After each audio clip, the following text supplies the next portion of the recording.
ഈ കാണുന്നത് ചുരക്കയാണ്. ചുരക്ക കയറി കിടക്കുന്നതാണിത്. വീടിൻ്റെ മുറ്റത്ത് ഒരു സൈഡിലായിട്ട് ഒരു പന്തൽ കുറ്റി കൊടുത്തു, അതിൽ കയറി കിടക്കുന്നതാണിത്. ഇതിനകത്ത് വേറൊരു പ്രത്യേകതയുള്ളത് ഇതിൻ്റെ വേരിങ്ങനെ കീഴ്പോട്ട് ഇറങ്ങി ഇറങ്ങി കിടക്കുന്നത് കാണാൻ തന്നെ ഒരു ഭംഗിയാണത്. താഴെ ചെടിയും മുകളിൽ പച്ചക്കറിയായിട്ടാണ് കിടക്കുന്നത്.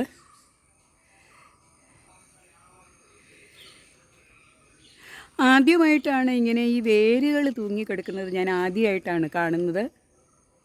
കാണാൻ തന്നെ ഒരു ഭംഗിയാട്ടോ.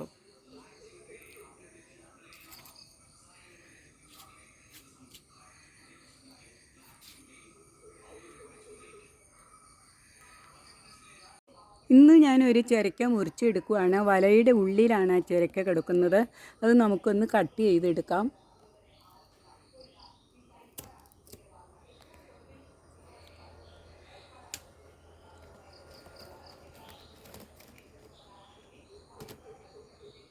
മുറിച്ചെടുത്ത ചുരക്ക തൊണ്ടെല്ലാം ചെത്തി മാറ്റി നമുക്ക് ചെറുതായിട്ടൊന്ന് അരിഞ്ഞെടുക്കണം.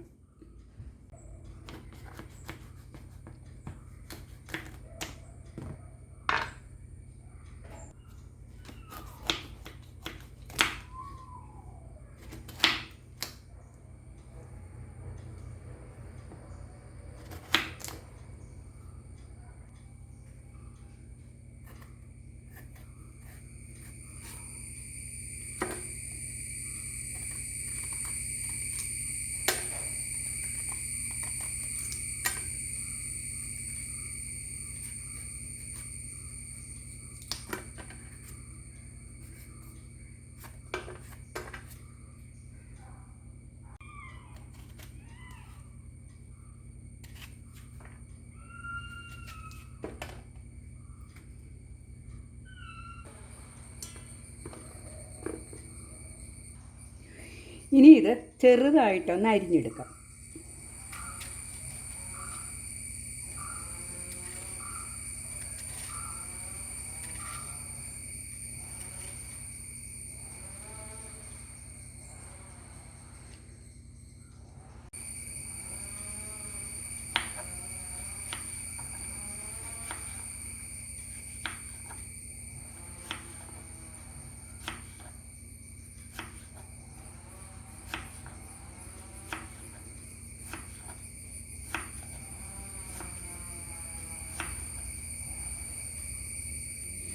ഇതാ ഇതുപോലെ അരിഞ്ഞെടുക്കാം.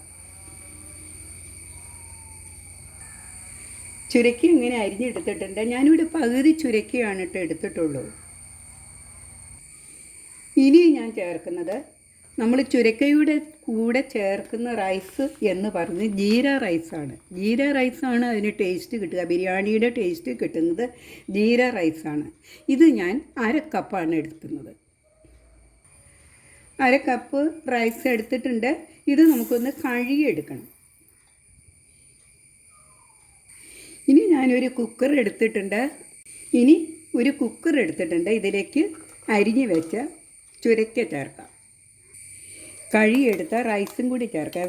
ജീരക റൈസ് ചേർക്കണം എന്ന് പറയുന്നത് അതിനൊരു പ്രത്യേക ടേസ്റ്റിന് വേണ്ടിയിട്ടാണ്. നമ്മൾ വേറെ ഏത് റൈസ് ചേർത്താലും ഇതിലേക്ക് പട്ട, ഗ്രാമ്പു, ഏലക്കായ ഇതൊന്നും നമ്മൾ ചേർക്കുന്നില്ല. അതുകൊണ്ടാണ് ജീര റൈസ് ചേർക്കണം എന്ന് പറയുന്നത്.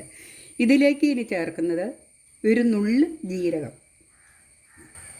പാകത്തിന് ഉപ്പ് ചേർക്കാം.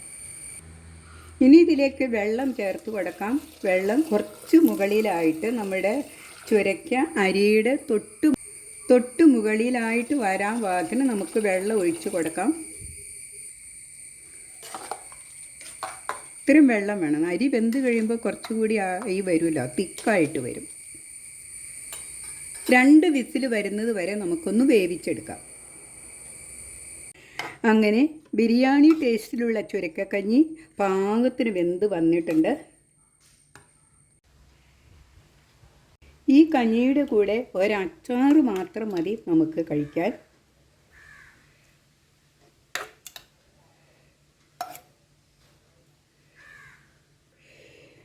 ഞാനിവിടെ എടുത്തിരിക്കുന്നത് കണ്ണിമാങ്ങ അച്ചാറാണ്.